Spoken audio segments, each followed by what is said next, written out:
Hi everybody. This is going to be the video for the heel base. As I'm reading the instructions and discussing it on the video, if there are some enhancements or corrections that I make to the written instructions, I will be retyping them or editing them and then sending that PDF to everyone. So at this point I have performed the first instruction, was to knit half of the stitches, which in the smaller sock is 28 and the larger sock is 32. So this was the first instruction, and I've knit up to the second sock. Up until this point we have continued on to the second sock and then come around the back of both socks.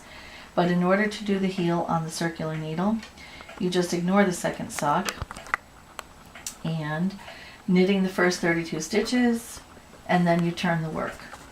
So we are now working in rows, not in rounds. And switching my skeins of yarn.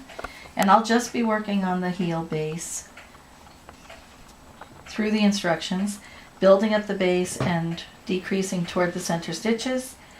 And then I'll pause on this sock and do the same on sock number 2, and then go all the way around and then do the heel back on each of the socks in turn.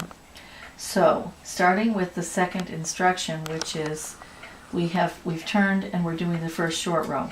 This is what that slip yarn over looks like.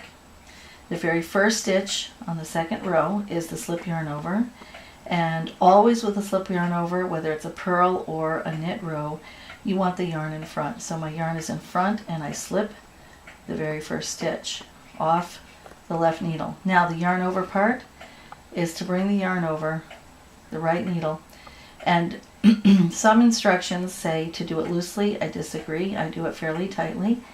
Now the two legs, 1 and 2, are actually the two legs of the single stitch that we just slipped. Now we're going to purl back, and